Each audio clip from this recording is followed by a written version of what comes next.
President MUHAMMADU Buhari this Monday declined assent to the 2010 Electoral Act Amendment Bill 2018. Findings revealed that this was due to some drafting issues that remain unaddressed following the prior revisions of the bill. This is the third time this year that the President has declined assent to the 2010 Electoral Act Amendment Bill, and the position of the executive has already been communicated to the Senate and House of Representatives.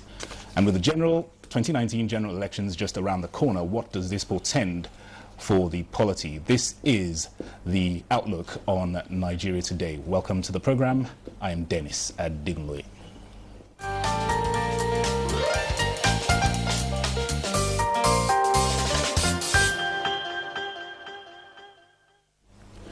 The program is Nigeria Today, and with me in the studio to discuss this topic, Electoral Act matters arising, is Senator Ita Enang, Senior Special Assistant to the President on National Assembly Matters, Senate. You're welcome, sir. Thank you very much. And also with me, we have Mr. Jide Ojo, who is a Public Affairs Analyst. You're also welcome to Nigeria Today. My pleasure. Good evening, Nigerians. Thank you for having me both. So let me come to distinguished Senator Ita Enang first.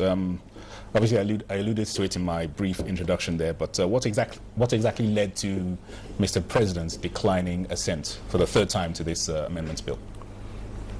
Thank you very much. When a bill goes to Mr. President is to examine the bill and see whether there are contents in it that are either in breach of the provisions of the Constitution, or they are in conflict with existing laws, or there are provisions within that bill which are in conflict with itself. And in the course of looking at it personally and using the staff of his office, the Office of the Attorney General, the concerned agencies, his attention could be drawn to any of these matters. And this is what happened in the case of the Electoral Act. Now, you remember that on the 26th of June or thereabout, Mr. President earlier drew the attention of the Senate and House of Representatives to some drafting issues. The drafting issues and some questions of misrepresentation were not stated in the letter, in the detail of the letter to Mr. President, by Mr. President to the legislature, because we had, through our back channel, led by officers of the House of Representatives and Senate, drawn the attention, held meeting with them, drawing particular attention to the particular clauses. And so all the President did was to draw attention and simply call it drafting errors. But the details of the different provisions where these errors occurred, where this conflict occurred, were given to the officers whom we liaised. So after that, Mr. President wrote back. In the course of it, on the 24th of July, the Senate and House of Representatives, having agreed on versions to pass, passed what could be passed the new ones, which were transmitted to Mr. President on the 3rd of August 2018. It was on this particular one that Mr. President, going through it, discovered again that there were still some drafting errors and some questions of cross-referencing errors, which if you sign in the form and manner it is, you will be creating problem of interpretation, problem of ambiguity, and some of them, you know, when electoral matter goes to court, every person that has interest one way or the other will be looking at the list of any loophole to overturn an election, or to challenge an election, or to challenge the conduct of the election. So an electoral act is of such a magnificent and it has magnified import, just as the Constitution.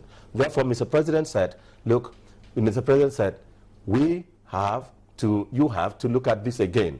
Now, what we are saying may appear very innocuous, because the problem of cross-referencing, problem of drafting, problem of putting one, so instead of saying, I insert this and I repeal this, you rather say, I add section 1A and 2A and 2B. Instead of saying you add section 2A and 2B and delete section subsection 3. This is what has happened in some of them. And then in the computation of the time that certain actions like filing of candidates and so on, like the publication of notice of election, like conduct of primaries, the timings, by the time you compute the timings to the end, it leaves INEC with only 9 days to do what it ought to do for 60 days. And that is not practicable. So, and if you allow and sign it like that, candidates in election will insist on what ought to be. And then you will now be having a very serious issue of election being challenged and annulled on the basis of the law, not on the substance of the election. It will certainly give room for, challenges, as you said. Yes. Let me bring in Mr. Jide Ojo. Obviously, Mr. President, as the senator has explained, he has to either accept the bill as it is or reject it outright. He does not have any legal or constitutional right to amend or add any issues into what was brought before him. So let's just get your perspective on his refusal to give assent.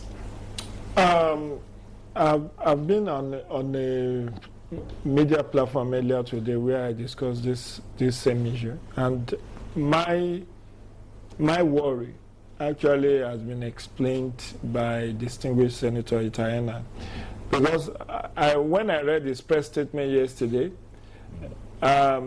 my take was that there had been prior attention to draw, there have been prior efforts to draw attention of the National Assembly to those drafting issues. However, what he still hasn't explained is whether some of the current ones were part of those that the attention of the leadership of National Assembly was called to, or these are fresh drafting errors. But be that as it may, it's worrisome for me. It's worrisome not because I'm holding the president as being wrong on the action he has taken. I've worked in the area of election for over 2 decades, and I know how emotive election issues can be. And, one small mistake can cause an election to be annulled. For instance, omission of name of a party or logo of a party. Whether the party has the strength to win that election or not, once it goes to the tribunal and it says, the candidate says, I was lawfully nominated but unlawfully excluded. Yeah. It doesn't matter whether this party was registered among the 23 that just got their certificates barely a week or two ago. Yeah. It doesn't matter whether they could have won that election. They are legally. They will go to court because they are on the same legal footing with those who have been. And the court, you don't need a senior advocate. The court will just annul that election. So I know that because election matter is sui generis. It's in a world of its own. It's in a class of its own. And you cannot toy with it because there are different interests playing out in elections. And if out of sympathy the president has signed, it will have been like the issue of budget, where the president saw many errors, but in a bid not to extend or prolong the budget still being, unsigned media, he decided, in spite of that, to sign. Now we are holding it against him. When you know that you can't execute it, why did you sign? Yes. Meanwhile, if you had wanted to do the right thing, maybe we will have been having the budget by August, in which case everybody will have said the president doesn't even want to have a budget in the first place. So the fifth columnists will always say, have their own say. But for me, my worry stems from the fact that we are doing this too close to election.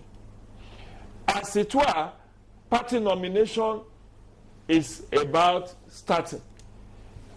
From August 18 to October 8, that's the window the current Electoral 2010 gave for political parties to conduct their party primaries and nomination. So we are talking of a law that should ordinarily have regulated this, in place, that has not even come into being.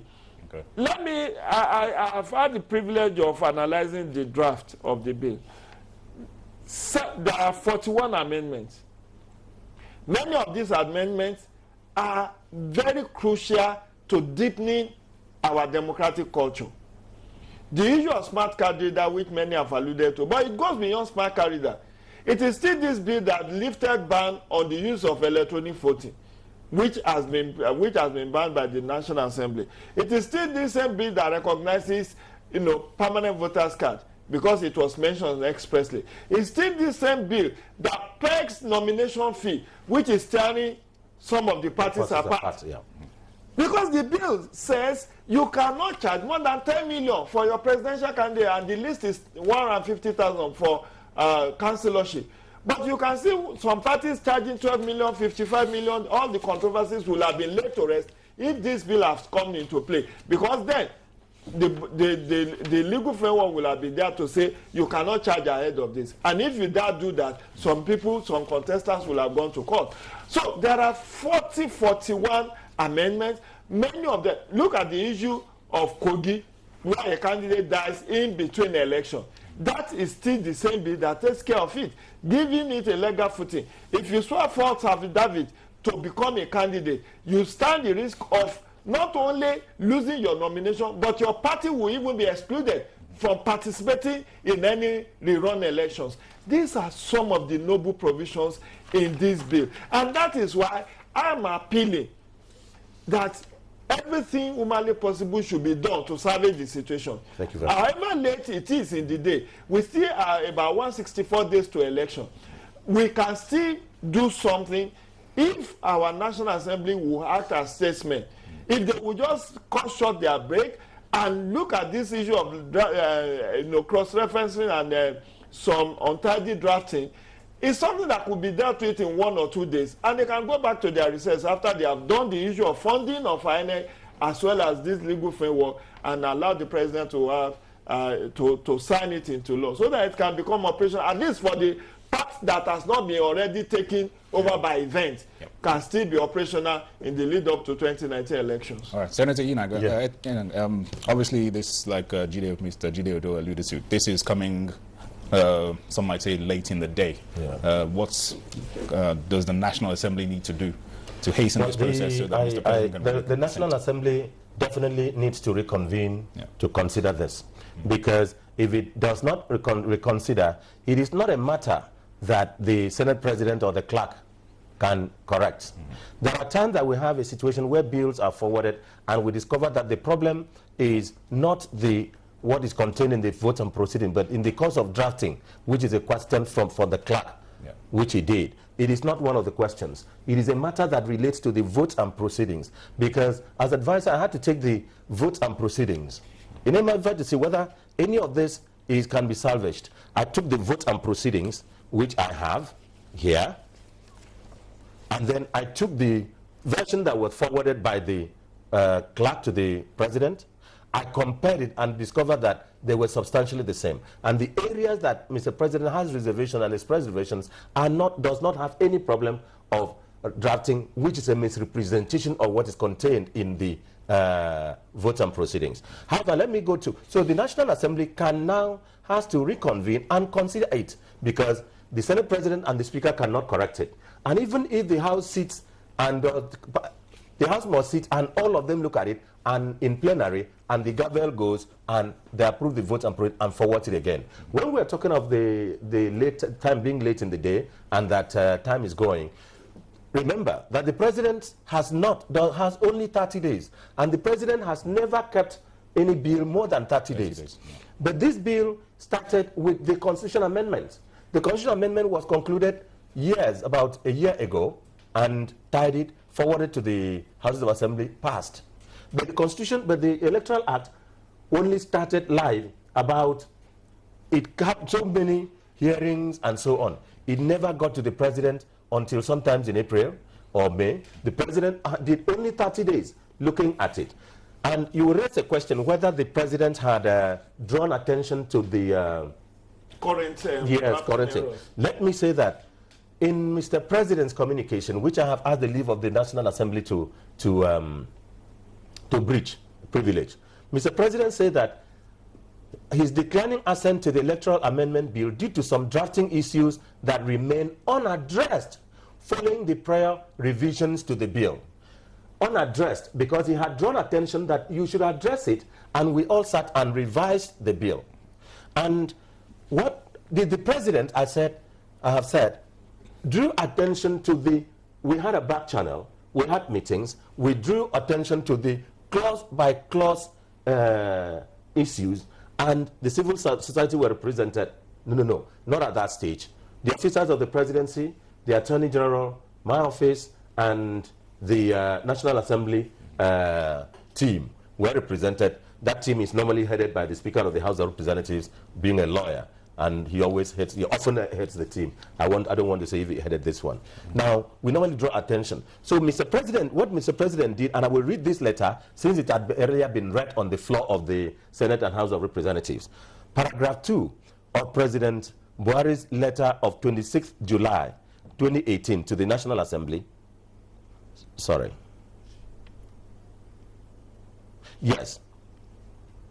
Okay. The reasons are, my reasons for withholding assent to the bill are due to some drafting issues that may affect the interpretation and application of the principal act. Some of the proposed amendment may adversely affect the operation. Yeah.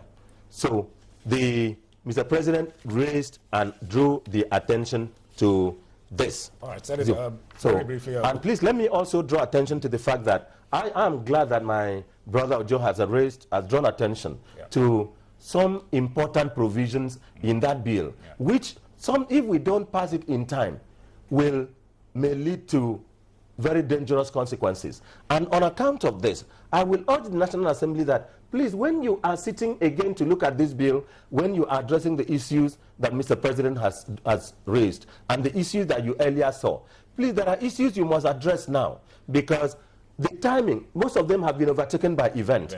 If you look at the provision for nomination, it has stated that if you are going for House of Assembly, you pay 500,000. If you are going for House of Representatives, 1 million. If you are going for Senate, you pay 2 million. If you are going for governorship, 5 million. If you are going to president, you pay 10 million. And again, we'll continue this discussion. Okay. We need to cut for a break now. Thank you very much. Thank you very much. You are watching I apologize. Nigeria Today, and our focus has been on the Electoral Act matters arising. Let's now go onto the streets for the views of various Nigerians on the issue. If he refuses, he has his reason. The National Assembly has their own advisors. The President has his own advisors, not one, many. So the people in charge, the expert he trusted, must have advised him to ignore it. We are grappling with vote buying. We're also grappling with a lot of electoral, mishaps in different forms, which shows that there is need for some of these things that the bill proposed to. One would have expected that Mr. President would have, tried to, join the rallying call that all Nigerians are expecting of him to, give assent to this bill. But going back to the National Assembly, it seems the ball is right now in their courts, either to veto Mr. President's, to override Mr. President's veto, or just leave it at that. In the next 1-2 weeks, we will see a realignment. People will come back, people will agree on one thing or the other, they will sign it. I don't think it will affect our electoral process. Yesterday, the President refused to sign. He has his own reasons. Let me come to you, Mr. Jide Ojo. You've obviously heard some of the comments of those people on the streets. There are some suggestions from certain quarters that this decision by Mr. President to decline assent will have a negative impact on the elections next year. Just give us your views on this matter. Of course, naturally, it may not necessarily. Where I think it could give us a negative, it can rub off negatively, is particularly in the area of use of smart card reader. Recall that elections in River and Akwa Ibom were annulled at the Tribunal and Appellate Court until Supreme Court upheld those elections on the ground that the fact that smart card readers were not substantially used cannot be a basis for annulling election, because that smart card reader is not known to law, even though it's an accreditation mechanism. And now there is an attempt to ensure that that smart card reader becomes useful and is used without any attempt to use incident form. I was in Ekiti, I observed the election in Ekiti. INEC did not use any incident form. Wherever the smart card reader has problems, it's either it's rectified or replaced. And that is what we can do going into election. But some people will still go to court and say, look, this smart card reader is not known to law. You know the way it is. Politicians, I'm sorry, my guy here is a politician, but I'm afraid of them. Because even where... But not me. You know, they are looking for... They have lost the election, but they are looking for technicality to nullify that election. They might even tell you why the bill gets signed on a Sunday and not on a Friday. You know, just to look for an excuse, even though they know they have lost. And that is the worrisome part, that we cannot afford to gloss through these fundamental drafting errors. Because, like the distinguished senator said, it has a wider implication. How can you leave INEC with 9 days to do collation of an estimated 140,000 nominations? Yes, yeah. Of 91 political parties. Of 91 political parties, because the INEC chairman has said that if all the 91 political parties should fit candidates, they will be having to deal with 140-something thousand nominations. So how can they do primaries and collations of nomination in 9 days? That's practically impossible. They need substantial time to do that. So, and somebody will not say, oh, this was a clerical error, we can overlook it, you know, just don't worry. Once it's science, binds everybody. It binds everybody. And it's only a court of competent decision, and that may end up clogging our election tribunals after the 2019 election. We need to hurry slowly. We still have some 160, 163 days or 164 days. If our National Assembly will act as a statesman, since this error is from them, I've not heard them say, no, what the president said was false, or rather, they have only said that when they recommend, they will take a look at the president's communication. But if this error is actually from them, this cross-referencing error, this drafting error, this clerical error, then they must fix it. Yeah. And the time to fix it is now. They cannot wait till September 25. We need them to come back, because the issue of INEC funding is also pending. Recall that even as at last Thursday, when the Joint Committee said they have approved 143 less 202 million, they said they are passing their report to the appropriation committee, and then the committee, the finance committee, and then so we need to abridge time for these two key things, so that we can have a better 2019 election. All right, so well, we're fast running out of time. Obviously, the onus is on the Senate, National Assembly, to resume and consider these inconsistencies as quickly as possible. Senator Itai, and let me just draw attention to the fact that my brother had mentioned a few things that are consequential and that very, very serious consequence. The electoral bill, if Mr. President signs, has the effect of also stating the order of primaries, which is against what the political parties have done now. And it is not one of the areas that Mr. President has objection to. He says it has to come, the primaries of political parties shall follow the following sequence: A, National Assembly; B, State Houses of Assembly; C, governorship; and D, presidential. Now, most political parties have already stated their own timetables, but depending on the current law. And if this is signed into law after the parties have started their processes, and it will be a serious issue of litigation. So the National Assembly, when it is looking at other things, will consider that at the time we are, what is the best things to do? At the time we are, what are the contents of the bill, which if we pass it now and give the president 15 days, not even up to 30 days to sign, and it will not affect the election. Recall that when we passed the